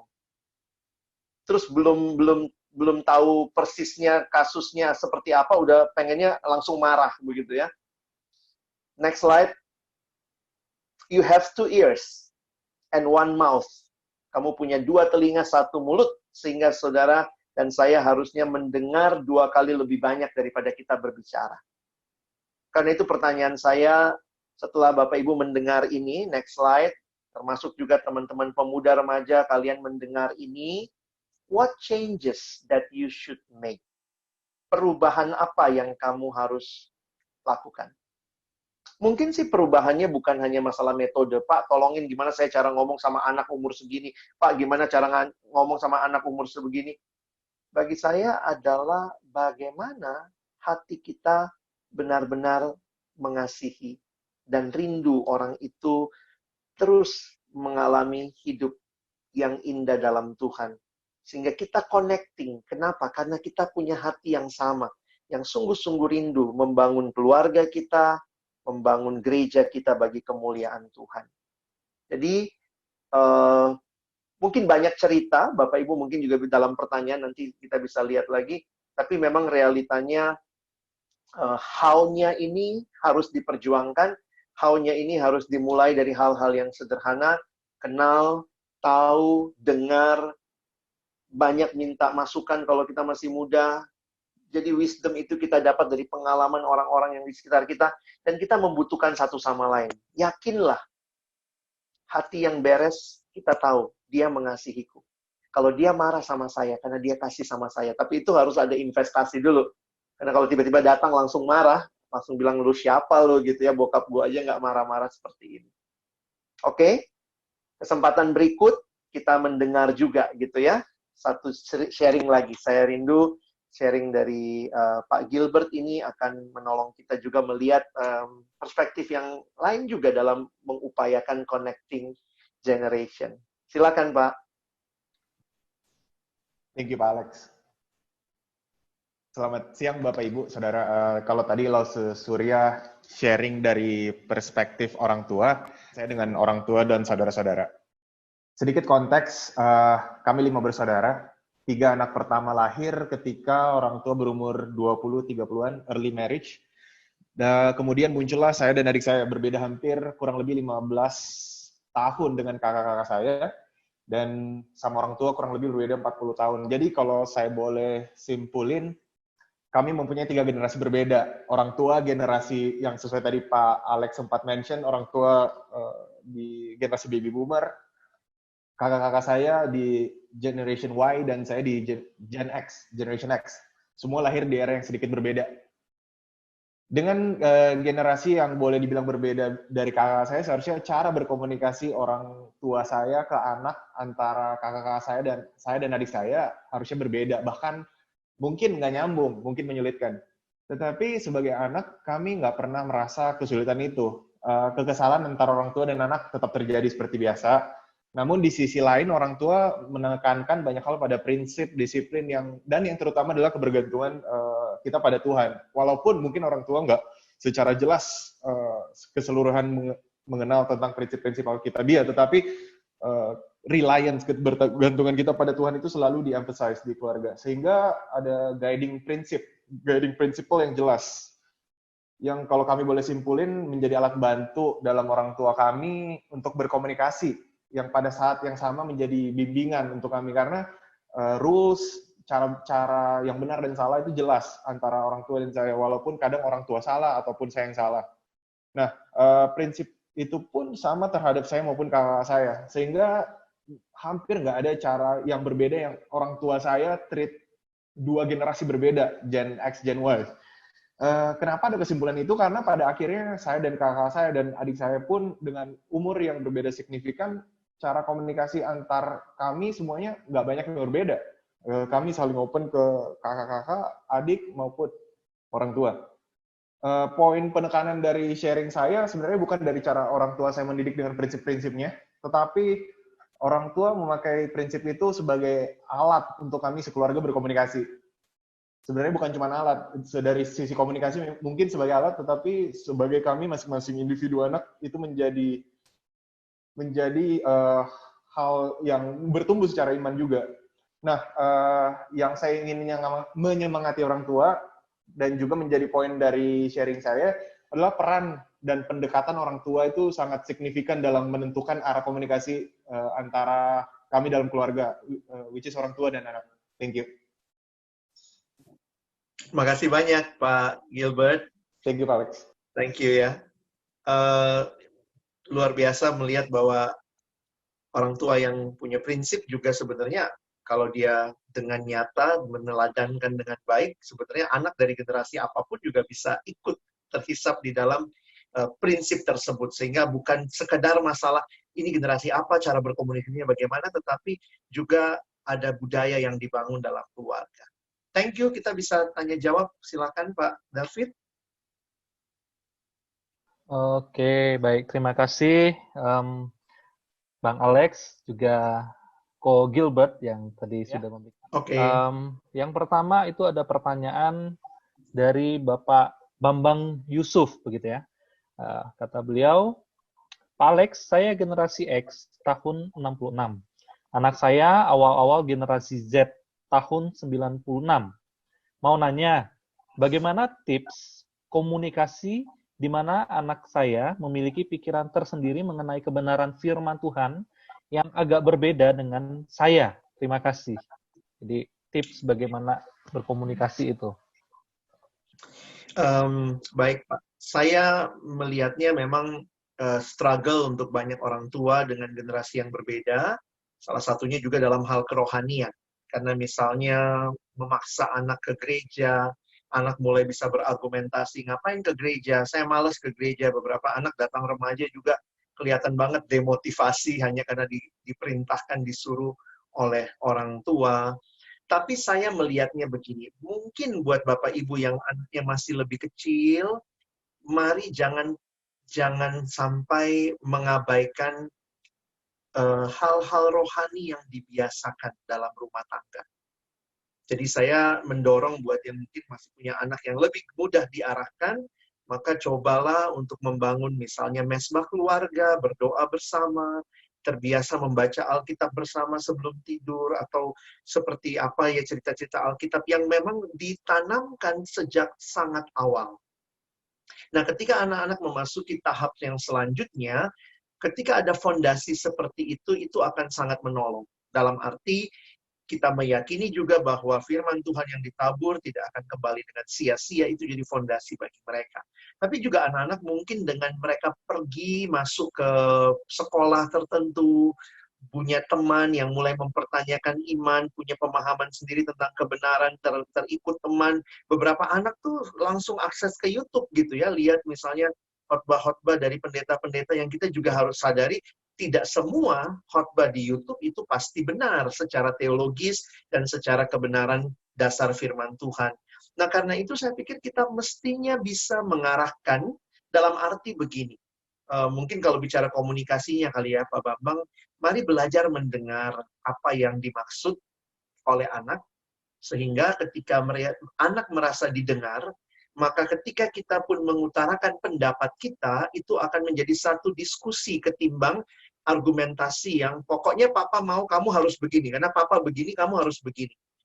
Nah, dalam banyak situasi saya pikir anak-anak juga ingin mendengarkan mengapa mereka sampai kepada pemahaman seperti itu. Kalau kita bisa berbicara hati ke hati dengan mereka, ini akan menolong. Ada yang bilang memang pola komunikasi juga bisa berbeda ya. Kalau anak perempuan lebih senang ngomong sama orang tuanya tuh tatap muka. Kalau anak cowok tuh ngobrolnya lebih nyambung, lebih masuk katanya kalau sambil melakukan sesuatu atau apa ya. Kayak ngomong di kamar tapi ngadep langit-langit, papanya di sini, anaknya di samping gitu ya. Karena cowok kayaknya kalau depan muka tuh kayak rasanya dihakimi. Jadi saya pikir Bapak Ibu yang kenal ya, anak Bapak Ibu, tapi mari belajar membangun komunikasi, dan itu sesuatu yang, kalau misalnya begini, loh tapi Pak yang ini nggak berhasil, ya sudah, mungkin besok kita doa lagi, Tuhan tolong saya dengan cara yang lain juga bisa menolong anak saya. Jadi saya pikir ketekunan kita untuk membawa anak-anak dalam doa, dalam upaya, saya pikir itu akan Tuhan lihat tentunya, dan Tuhan akan buka jalan. Makasih. Baik, saya kira sudah sangat menjawab ya. Terima kasih Bang Alex. Berikutnya saya coba bacakan. Ada pertanyaan dari Ibu Lolen, chef kita ini. Beliau tanya begini Pak. Tadi Bapak mention masalah taat untuk anak muda. Bisa lebih dijelaskan apa dan bagaimana? Contoh konkret, saya rasa sering disalahartikan. Terima kasih. Apa cukup jelas? Dalam arti anak ke orang tua ya. Kalau kita mau membedakan ya, walaupun saya pikir tidak selamanya bisa dibedakan seperti ini, tapi dalam beberapa hal Alkitab mengatakan tadi, taatilah orang tuamu di dalam Tuhan. Lalu ayatnya disambung dengan hormatilah. Jadi hormatilah orang tuamu, taatilah orang tuamu di dalam Tuhan. Jadi sebenarnya ada penekanan yang menarik begini. Dalam hal ketaatan itu harus di dalam Tuhan. Jadi standarnya adalah taati kepada orang tua selama yang orang tua sampaikan itu tentunya di dalam Tuhan. Jadi kalau misalnya kita lihat ada dua hal nih ya, lebih taat sama orang tua atau lebih taat sama Tuhan. Maka kita harus lebih taat sama Tuhan. Misalnya orang tua bilang, udah nak, korupsi aja, ayo taat ya, mama kan yang melahirkan kamu, korupsi ya, supaya kamu bisa cepat beli rumah. Saya pikir anak harus belajar tidak taat. Jadi, dalam hal ketaatan, ada istilah, taatlah kepada orang tuamu di dalam Tuhan. Tetapi yang menarik adalah kata hormat. Di dalam kata hormat, memang agak beda Efesus sama Kolose ya, tapi ada di bagian tertentu tidak disebut dalam Tuhan, dalam pengertian begini, hormatilah orang tuamu, entah orang tuamu orang tua yang baik, orang tua yang nggak baik, bapak yang bertanggung jawab, ibu yang bertanggung jawab atau tidak, kamu harus hormat. Dan sikap hormat ini yang seringkali begitu kita nggak taat, kita langsung nggak hormat. Itu yang saya pikir kadang agak sulit. Nah, tadi Ibu Lolen tanya lagi gitu ya, bagaimana kalau anak dan orang tua standarnya beda? Sebenarnya balik lagi ya, sorry buat Bapak Ibu, saya harus mengatakan ini sekali lagi ya, bahwa sebaiknya dari kecil kita membiasakan anak-anak membaca, merenungkan firman Tuhan sebagai keluarga. Mungkin kebiasaan yang baik karena masa pandemi ini kita jadi banyak ibadah di rumah, mungkin sesudah itu bisa diskusi sedikit tentang firman Tuhan yang disampaikan. Poin saya adalah, perhatikan kalimat buat orang tua. Dikatakan, hai orang tua, jangan bangkitkan amarah anakmu, tetapi didiklah mereka di dalam kebenaran firman Tuhan. Nah, itu ada tadi tuh. Didiklah mereka di dalam kebenaran firman Tuhan, atau di dalam standar, kalau tadi bahasa Indonesia sehari-hari menggunakan istilah tata tertib dan pengajaran Tuhan. Bahasa terjemahan baru, didiklah mereka dalam ajaran dan nasihat Tuhan. Ya, sebenarnya kan kalau ini sudah diajarkan dari kecil, sudah dibiasakan, harusnya anak-anak pun bisa melihatnya dari ajaran dan nasihat Tuhan. Jadi bukan standar orang tua. Mungkin orang tua bisa gagal dalam standar. Sorry nih, papa hari ini bohong di kantor. Ya mungkin ya, dalam realita kita tidak sempurna, kita mungkin jatuh dalam dosa. Tetapi kalau anak-anak terbiasa dididik dalam nasihat dan ajaran firman Tuhan, maka mungkin ada saatnya anak yang ingetin orang tua, Pak, jangan bohong. Nanti orang tua juga bisa ngomong sama anak, ingat kan, kita udah pernah baca Alkitab, jangan curang, jangan nyontek ya di sekolah ya. Ya mungkin, sorry, saya ngomongnya kesannya gampang ya, tetapi Bapak Ibu memang itu sesuatu yang harus dibiasakan dan dibangun. Dan disitulah saya pikir bagian masing-masing anak taat dan hormat kepada orang tua yang memang mendidik mereka dalam nasihat dan ajaran firman Tuhan. Bukan sekadar tradisi keluarga. Kita di tradisi keluarga kita begini. Enggak, standarnya bukan standar Bapak Ibu, tapi standar firman Tuhan. Nah, syukurnya kalau standar Bapak Ibu adalah standar firman Tuhan, dan anak bisa melihat itu, Bapak Ibu praktekkan dalam hidup sehari-hari. Mungkin begitu, Pak David. Baik, saya kira sudah cukup menjawab ya, Ibu Lolen. Baik, berikutnya saya akan bacakan, Pak Alex, ada satu pertanyaan lagi, satu pertanyaan dari Bapak Joko Raharjo. Nah, beliau katakan, saya setuju kalau pemuritan seharusnya sebagian besar terjadi di rumah. Tapi saya melihat tidak banyak gereja yang serius mengajarkan biblical parenting kepada orang tua di gereja. Apa ada panduan biblical parenting yang baik yang bisa dipakai di gereja untuk biblical parenting dari bayi sampai dengan usia pemuda-pemudi? Ya. Oke.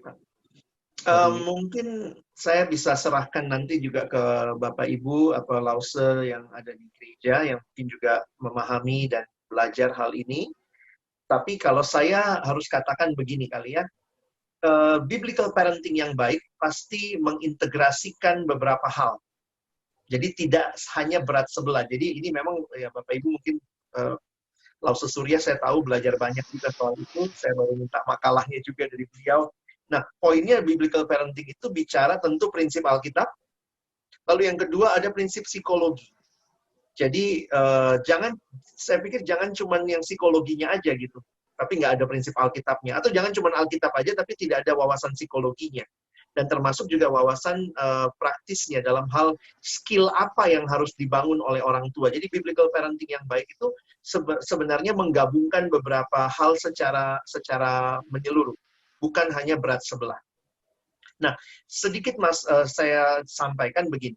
Karena di dalam Alkitab, prinsip-prinsip kebenarannya jelas. Nah, ketika psikologi Kristen masuk, maka setiap usia itu ada yang namanya tugas perkembangan. Jadi teman-teman yang belajar psikologi tahu itu ya, Howie dan teman-teman tahu ya, ada yang namanya developmental task. Anak umur 0 sampai 3 tahun, apa tugas perkembangannya yang harus dia capai? Misalnya, anak mulai kenal warna, dia mulai merasa aman, kalau dia nangis dia dipeluk, begitu ya. Nah, itu namanya tugas perkembangan yang harus didapat di tahap itu. Nah, Jadi bayangkan kalau ada prinsip Alkitab, ada prinsip psikologi, lalu kemudian orang tuanya ditolong nih, biblical parentingnya, skill apa yang perlu ditolong orang tua di zaman itu. Misalnya orang tua perlu, kalau anak nangis, umur 0 sampai 3 jangan kelamaan, jangan biarin, tapi datang dipeluk, begitu ya, supaya anak merasa dunia ini tempat yang aman, dia nggak tumbuh jadi anak yang curigaan, begitu ya. Nanti kalau udah umur misalnya 3 sampai 5, apalagi gitu ya. Karena setiap tahap developmental task-nya beda. Nah, untuk anak remaja pemuda, itu biasanya yang dikatakan tugas perkembangan utamanya adalah mencari identitas diri. Nah, jadi makanya kalau nanti ada bahan Alkitabnya tentang identitas, ada bahan psikologinya yang sedikit meng-highlight kenapa anak-anak zaman ini suka mencari identitas, lalu kadang-kadang dia cari dari temennya. Karena peer group sangat kuat di masa ini. Maka kemudian juga harusnya ada skill apa yang dibutuhkan oleh orang tua untuk menolong anak yang sedang menggumulkan masa identitas itu. Misalnya skill untuk orang tua mulai mengenali minat bakat anak, tidak maksa anak ngeles yang dia nggak suka. Sebenarnya itu bisa lebih kecil ya umur itu untuk deteksi hal-hal seperti itu. Dan kalau ada biblical parenting dalam bentuk course atau buku atau seminar yang menggabungkan 3 hal ini, saya pikir akan sangat menarik dan sangat fruitful buat gereja yang punya banyak generasi di dalamnya. Thank you. Baik, saya bacakan berikutnya ya, Bang. Ya, silakan. Berikutnya masih berkaitan dengan pemuritan juga ini kelihatannya.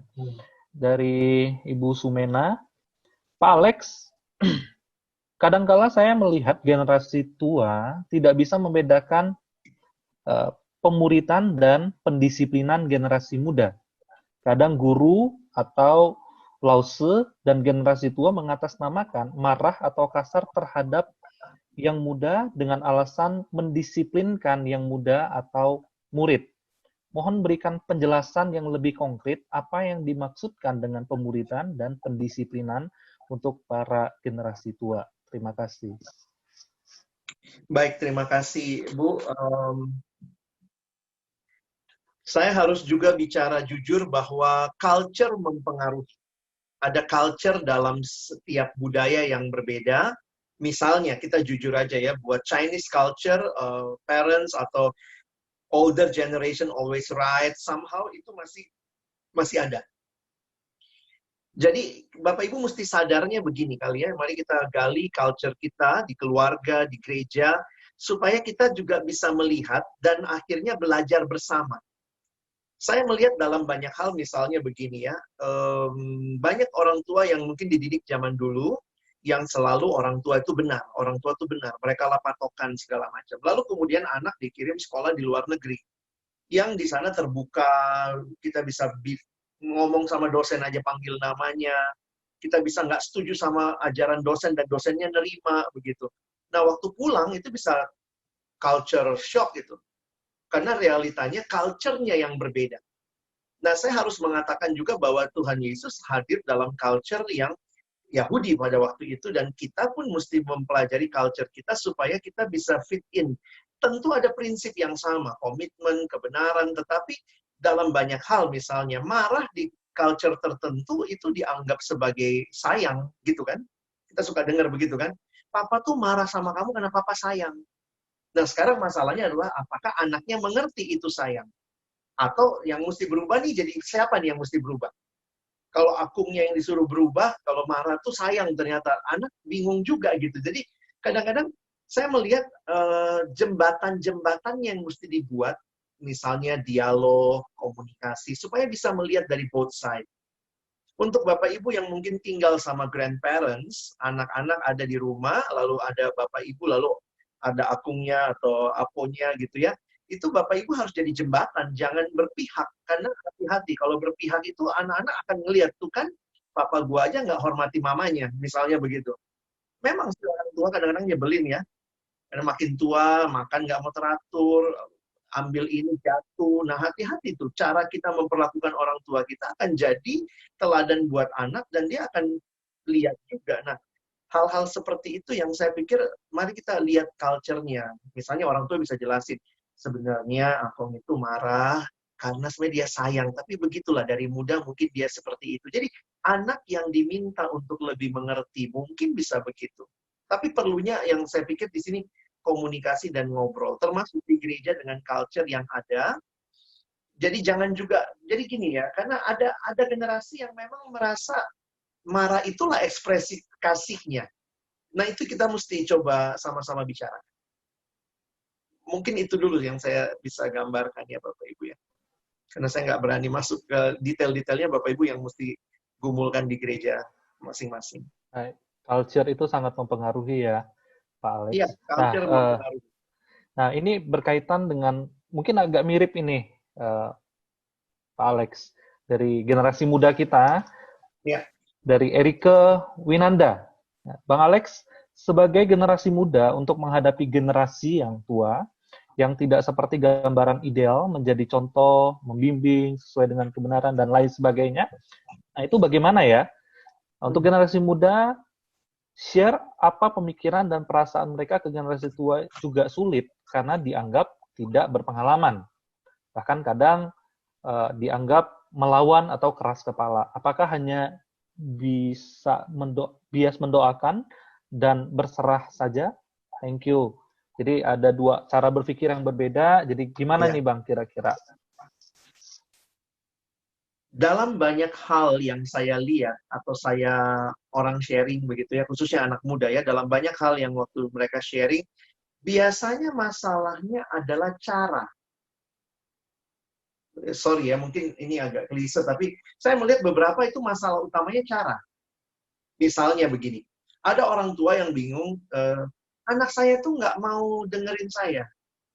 Kenapa? Karena dia belum selesai ngomong, anaknya motong. Jadi waktu saya ketemu sama anaknya, saya bilang sebenarnya gini loh, papa tuh mau dengerin kamu, papa kamu tuh mau dengerin kamu, cuma dia punya kebiasaan, lu jangan motong dulu, dengerin dulu. Sementara anak ini merasa kalau saya diem, berarti saya kalah. Jadi kadang-kadang masalah cara sih ya. Nah, akhirnya saya bilangnya begini, memang tentu orang tua tidak sempurna, anak tidak sempurna, bisa salah pendapatnya. Tapi mau nggak kita dengan attitude yang jelas, dengerin dulu. Dengerin, tangkap intinya, dan di balik intinya itu sebenarnya saya sangat berharap anak tetap menangkap bahwa orang tua ini ngomong begini karena dia sayang sama saya. Jadi, kalau itu yang dia tangkap sebenarnya akan menarik. Nah, saya biasanya kalau sama anak muda, saya juga bilang begitu. Kamu belum pernah punya anak. Bayangkan kamu punya anak. Jadi ini kan kalau dalam psikologi kita bicara peran ya. Coba tempatkan diri kamu di posisi papa mama. Kira-kira kalau kamu punya anak, kayak apa? Terus mungkin dia bilang, kalau saya nanti punya anak, pokoknya saya biarin dia mau apa aja, silakan. Oh gitu ya. Jadi kita akan membimbing mereka, tapi kita juga memberikan mereka kesempatan melihat dari perspektif yang berbeda. Nah, ini PR besar. Dalam hal itu saya melihat, kadang-kadang kalau mentok di keluarga dalam arti sulit sekali, maka sebenarnya peran gereja dan sekolah, makanya saya melihat ini tiga ya, segitiga gereja, sekolah, dan keluarga itu sebenarnya pemegang peranan penting. Misalnya di beberapa situasi, ada orang tua yang sulit sekali komunikasi sama anaknya, mentok terus, maka mungkin bisa minta, ada yang gitu ya, coba deh Koko yang ngomong lah sama anak gua nggak bisa lagi ngomong. Nah, akhirnya mungkin ada peran-peran sebagai pembimbing rohani di gereja yang masuk tuh. Nah, poin saya adalah mari usahakan, jangan jadi ketika beda pendapat lalu kemudian kita give up lalu berantem. Tentu sikap paling sederhana yang kita bisa lakukan, dengar, terima, doain. Tapi di sisi yang lain, mari kita usahakan juga. Beberapa kali saya bilang sama anak remaja begini, setelah papa mamamu ngomong begitu, terus kamu ngapain?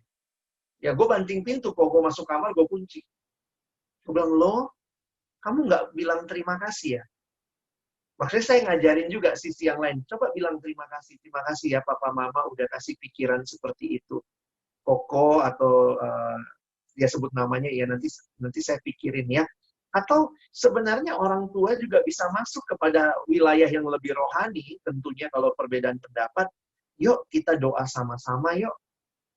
Lalu atau mungkin kita tanya Muse ya, kita sama-sama datang ke Muse, kita datang ke Lause, kita ngobrol. Jadi kita dapat pandangan lain. Sesudah itu kita pulang, jangan saling nyalahin, tuh kan, papa bener, kamu sih, gitu ya. Nggak, atau anak ngomong, tuh kan, papa salah tuh, dengar kata Muse tadi. Tapi benar-benar sikap sama-sama mau belajar. Nah, ini membangunnya, saya pikir Bapak Ibu jangan tunggu anak udah gede ya, dari kecil seharusnya. Tapi kalau sudah gede ya, kita pakailah gereja, sekolah, mungkin ada guru yang dia dengerin. Itu bisa jadi cara, karena kita mau memperjuangkan generasi yang muda dan tua juga untuk connecting. Thank you. Baik, iya, nggak mudah ya kelihatannya, Bang Alex, tapi ya jangan sampai kita menyerah, mari kita berusaha juga, ya, untuk saling berkomunikasi, begitu ya. Oke, jelas ya mungkin, Erika. Jadi, kita bisa, ya mungkin saran saya, harusnya tadi ajak orang tua sama anak sama-sama ikut seminar ini, betul? Bisa saling mengerti, bukan? Lalu, thank you. Rekamannya kan ada nanti, Pak. Bisa saling dengar ya. Ya, mungkin rekamannya nanti boleh di-sharingkan ke orang tuanya, supaya sama-sama belajar. Oke, baik. Berikutnya ini ada satu dari kaum muda kita juga nih, Bang Alex. Dia tanya soal perceraian begitu ya. Bang Alex kan tadi bahas soal perceraian. Nah, gue mau tanya, kenapa anak-anak yang broken home selalu dimusuhin dan dijauhin sama orang?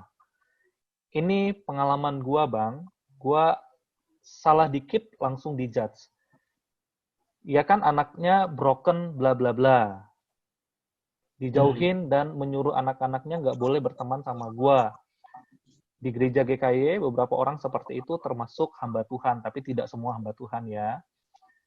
Nah, yang judge people orang yang broken home itu anak yang tidak pantas dijadiin teman.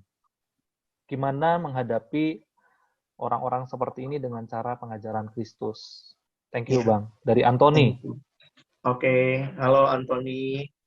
Apa kabar?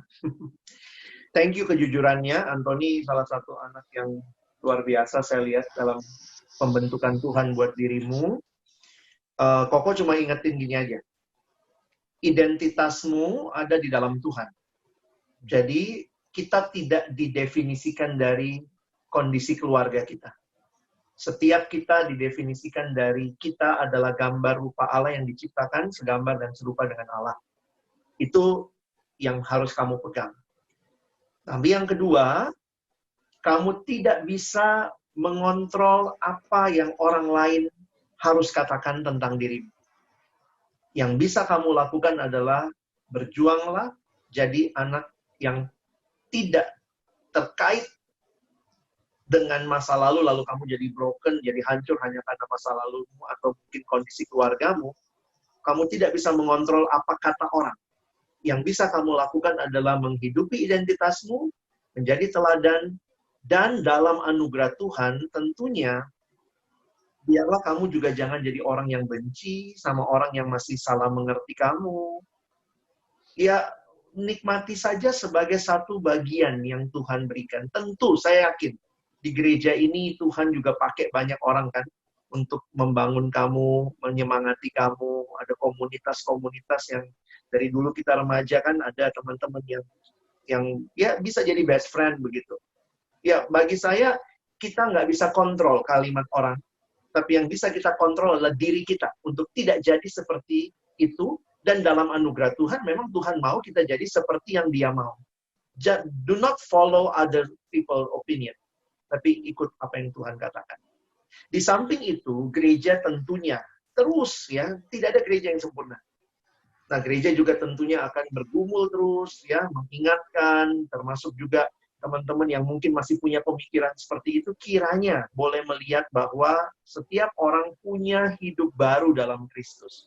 Jadi kita bukan hidup dalam manusia lama, hidup dalam dosa, hidup dalam kehancuran. Di dalam Kristus selalu ada harapan. Dan itu yang saya rindu Anthony alami ya. Jangan give up on community ya.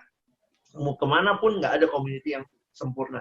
Tapi ketika kamu ada di situ, biarlah kamu contribute untuk membangun community itu bagi kemuliaan Tuhan. Thank you ya. Baik sekali ya.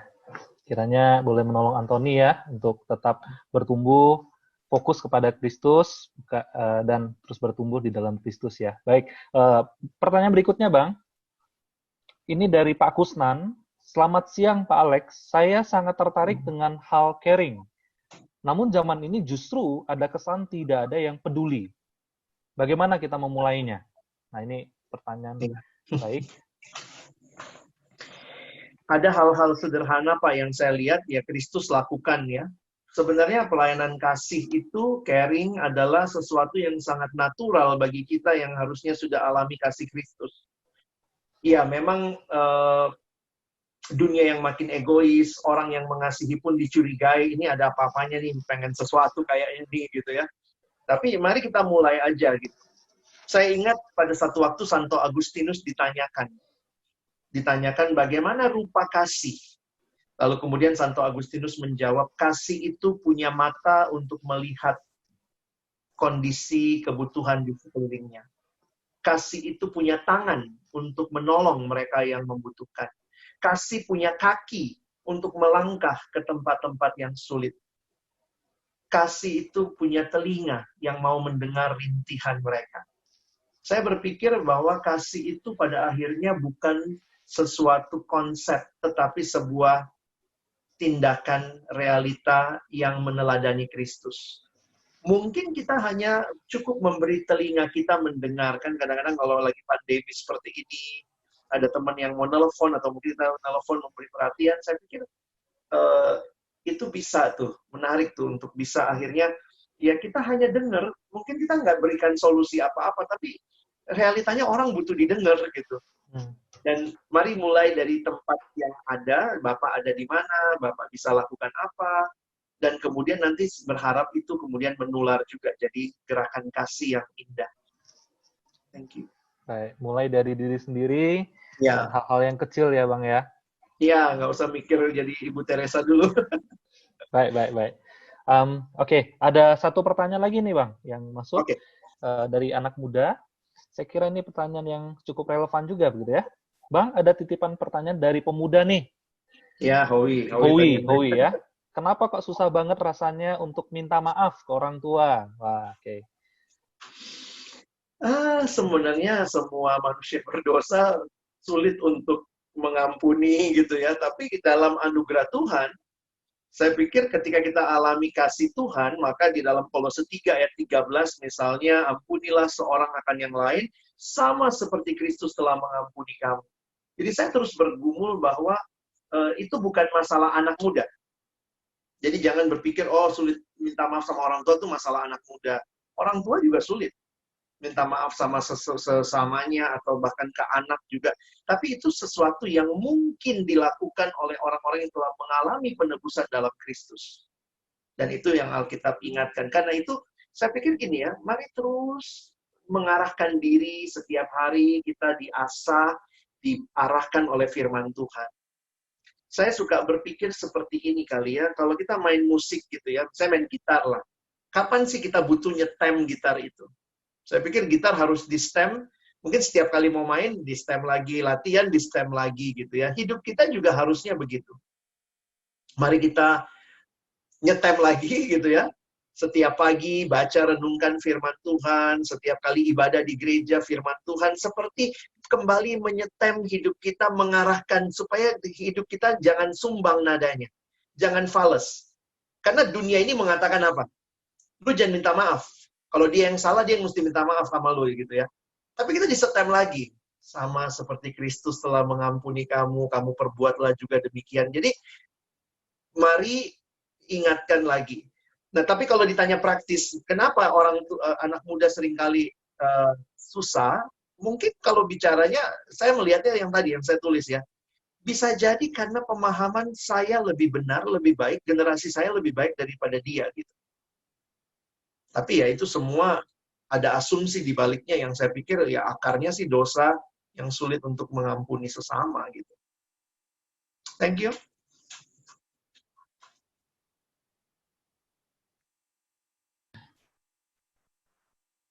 Iya, jadi penting sekali untuk kembali kepada identiti kita sebagai murid Kristus ya, Bang ya. Refleksikan kembali bagaimana Kristus kalau diperhadapkan dengan situasi yang serupa. Oke, thank you buat semua rekan-rekan yang sudah bertanya. Ya, terima kasih Bang Alex. Sama-sama. Menjadi berkat bagi kita. Baik, berikutnya saya kembalikan kepada Muse Erwin ya. Oke, ya, kepada Muse Erwin.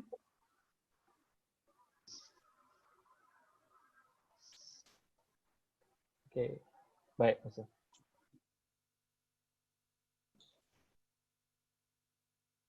Ya, terima kasih kepada Pendeta Alex yang telah menyampaikan pemaparan yang sangat baik sekali. Sama, Izinkan saya bicara 1 menit, singkat saja.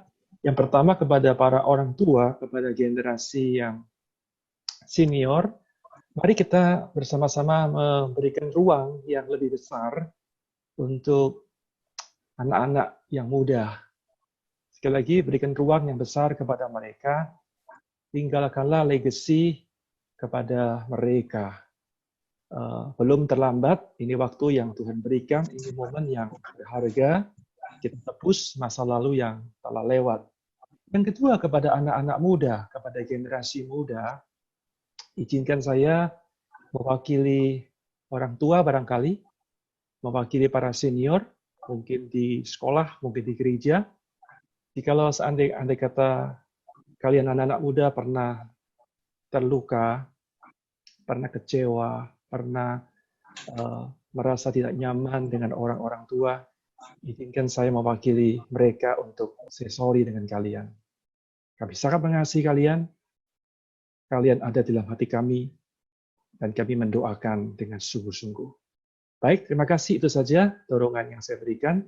Saya kembalikan kepada host yang boleh memandu.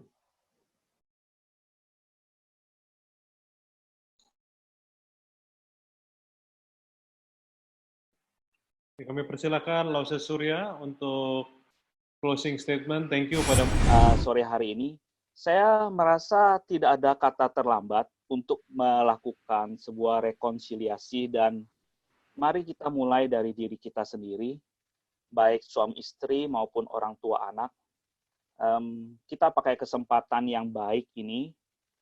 Selama pandemi kita punya banyak waktu bersama, mari kita pakai untuk merefleksikan apa yang sudah kita pelajari hari ini. Kita mungkin tidak bisa lakukan semua hal yang kita pelajari dalam waktu bersamaan, tetapi mari kita coba mulai satu demi satu. Dan kita coba lakukan rekonsiliasi di dalam relasi kita dengan sesama pasangan kita ataupun dengan anak-anak kita.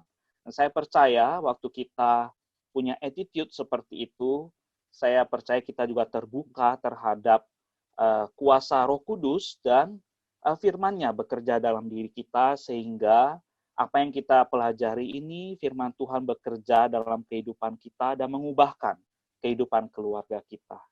Saya pikir ini juga salah satu peran gereja dalam mendampingi orang tua murid, orang tua jemaat ya, untuk bisa sama-sama kita memulai sebuah kehidupan relasional yang baik antara kita dengan Tuhan dan kita dengan sesama kita.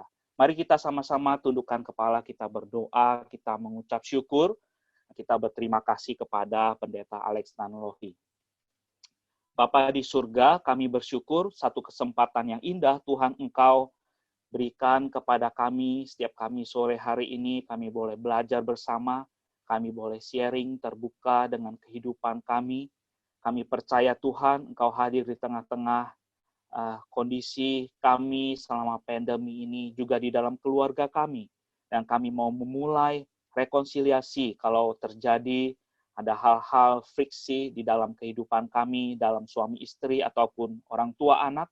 Tuhan, biarlah kami mau memulai dari diri kami sendiri, kami mau merendahkan hati kami di hadapan Tuhan, menyadari kelemahan kami dan membiarkan, merelakan diri kami diubahkan oleh Tuhan melalui Roh Kudus dan kuasa firman-Mu, Engkau bekerja mengubahkan kami, sehingga rekonsiliasi terjadi di dalam rumah tangga kami, dan kami semua seisi keluarga memuliakan Tuhan. Kami percaya Tuhan, kami jauh dari sempurna untuk bisa melakukan semua tips-tips komunikasi yang kami pelajari. Tetapi Tuhan, kami dengan rendah hati sekali lagi kami mau belajar melakukan satu demi satu karena cinta kami kepada Engkau Yesus. Terima kasih Bapa, biar Engkau terus menuntun kehidupan kami, berkati hamba-Mu Pendeta Alex Tanlohi, pakai dia secara luar biasa di dalam pekerjaan pelayanannya, dan melalui hamba-Mu ini nama-Mu ditinggikan, dimuliakan, banyak generasi muda dan keluarga-keluarga dibawa kembali kepada Yesus Kristus sebagai Tuhan dan Juru Selamat. Terima kasih Bapa. Ini doa dan syukur kami dalam nama Yesus, Tuhan dan Juru Selamat kami berdoa. Amin.